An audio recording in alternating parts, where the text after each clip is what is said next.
आखिर ये लुकिज्म के इंचियन आर्क में ये चल क्या रहा है, और ये मेरा नहीं बल्कि ऑडियंस में से काफी सारे लोगों का सवाल है। एंड अगर इसके आंसर्स ढूंढने की कोशिश करें तो हमारे सामने और भी कई सारे सवाल खड़े हो जाते हैं। भाई सच में पीटीजे और लुकिज्म के बुरे दिन चल रहे हैं। आई मीन लिटरली यार, ये इंटरनल वॉर जैसा लग ही नहीं रहा। भाई इससे अच्छा तो बुसान का अरीना था यार। अब भले ही वहाँ पर डैनियल के निप्पल नहीं दिखे, लेकिन खून निकलने वाली फाइट तो हुई थी। साला जून गो का वेट करते करते पूरा जून से सावन तक बीत गया, लेकिन भाई की एंट्री का कोई अता पता ही नहीं है। हाँ मैं मानता हूँ कि गो किम के पास्ट को अभी तक पीटीजे ने सीक्रेट रखा है, तो उसको इतना जल्दी रिवील नहीं करेंगे।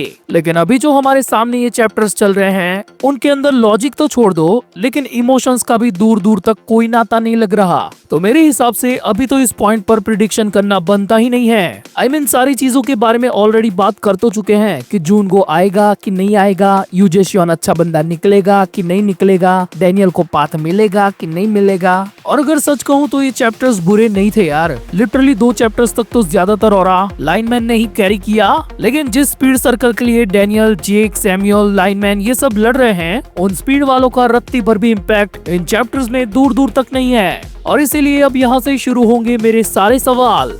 नंबर 1, आखिर स्पीड सर्कल का दिमाग कहाँ है? शहर में एक दिन पहले आया हुआ ये लौंडा दीवार ठोक के ये पता लगा लिया कि यहाँ से महल पर ऊपर जाने का इजी रास्ता ये है, तो स्पीड सर्कल 10 साल से गटर के अंदर कौन से चूहे मार रहा था? आई मीन ये लोग इतने तो पावरफुल हैं कि एक साथ मिलकर 1000 बंदे के लीडर को या फिर 10,000 वाले बंदे के लीडर को हरा दे, और फिर उसके गोटों पर टपली टॉर्चर देकर उससे पूछ ले कि साले रास्ता बताता है या फिर मुक्का मारो वहाँ पे। लेकिन कोई नहीं, ये कुछ हाई लेवल की चीज हो गई। मे भी शायद गटर में रहकर उनका दिमाग काम ना करता हो। तो अब मैं पूछता हूँ मेरा दूसरा सवाल कि इस इंटरनल वॉर के 10 साल के दौरान स्पीड सर्कल ने गटर में कितनी ट्रेनिंग की? अगर सच कहूँ तो इस पूरे टाइम पर इन लोगों ने रत्ती भर भी इम्प्रूवमेंट नहीं की। मतलब आप ही सोचो यार, 10 साल के अंदर क्या से क्या प्लान बन सकता है। अगर ये लोग खुद भी अपने आप को अच्छे से ट्रेन करते तो इस वॉर के अंदर काफी अच्छा रोल प्ले कर सकते थे। अगर वो लोग चाहते तो आउट ऑफ द कॉन्टेक्स्ट जाकर इस भूल भुलैया वाले मैप से हटकर और भी कुछ सोच सकते थे। सो अब आता है मेरा तीसरा सवाल, क्या आखिर स्पीड सर्कल ने ना ही ट्रेनिंग की ना ही कुछ और किया, तो आखिर इन 10 सालों के दौरान किया क्या?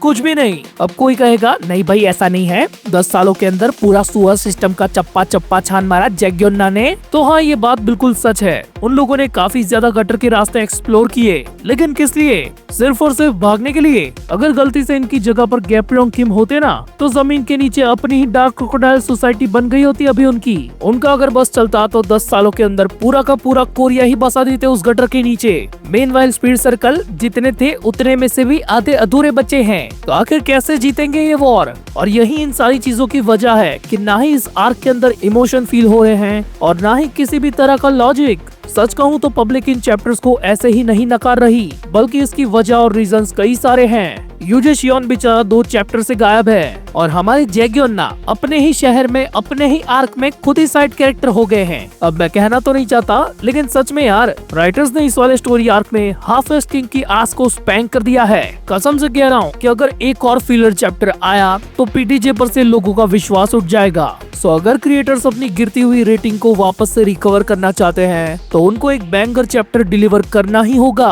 क्योंकि अब लाइनमैन और कितना ही चलेगा यार। फाइनली उसके सामने एक एब्सोल्यूट मास्टर आ चुका है, जो आई थिंक उसके मास्टर से तो कहीं ज्यादा पावरफुल है, और उसके पास तो अपने 2 पैर भी है यार। और अगर अभी भी किसी को ऐसा लगता है कि पैचियन के खिलाफ लाइनमैन काफी अच्छी फाइट देगा, अरे सुधरो रे, अभी तो सुधर जाओ। नहीं लाइनमैन मरने नहीं वाला, लेकिन उसके साथ इससे भी भयानक चीज हो सकती है। मे बी पैचियन जो उसको ऐसी जगह पर कट मारे कि भाई डांस करने से पहले अब 10 बार सोचेगा कि करूँ कि नहीं। लाइनमैन के पास बचने के लिए बस 2 रास्ते हैं। पहला कि वो स्पीड सर्कल का पाथ फॉलो करे और यहाँ से बिल्कुल उन्हीं की तरह भाग ले, और भागने में भाई का एक्सपीरियंस भी है तो वो भी काम आ जाएगा उसको। और दूसरा रास्ता वैसे तो है ही नहीं, लेकिन अगर लाइनमैन का नसीब अच्छा है तो मान के चलते हैं कि ये जो नूडल के बदले हेल्प देने आए हैं फर्स्ट जनरेशन के नए वाले किंग्स, वो लोग पैचियन के सामने आ जाए। ऑल्दो उनकी भी दूर दूर तक औकात नहीं है कि वो पैचियन को हरा पाए, लेकिन इस चक्कर में लाइनमैन बच जाएगा। लेकिन इसी चैप्टर में पैचियन जो ने अपनी उंगली से चॉपस्टिक तोड़कर जो एक कारनामा किया है, उसे देखकर लगता नहीं है कि लाइनमैन इतनी आसानी से बच पाएगा।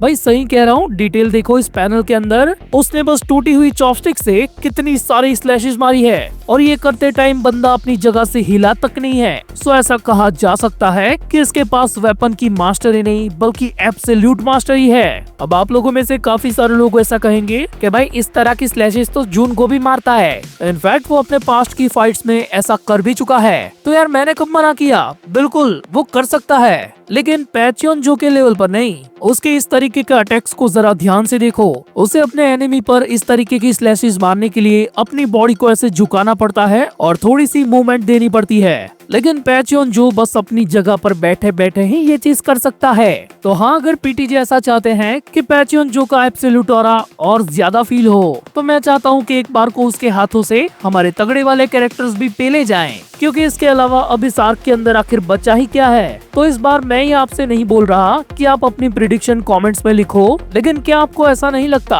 कि इंचॉन के अंदर काफी सारे कैरेक्टर्स को तगड़े वाले कमबैक की जरूरत है? और जाते जाते आप अपनी तरफ से इस आर्क को कितनी रेटिंग देते हो, ये प्लीज मुझे कमेंट्स में बताना, ताकि मुझे भी पता चले कि मैं अकेला तो नहीं हूँ ना जिसको इस वाले आर्क में बोरियत फील हो रही है। छपरी छपरी ना बोलिया कर छोरी रे, इस छपरी की फैन ये दुनिया हो रही रे।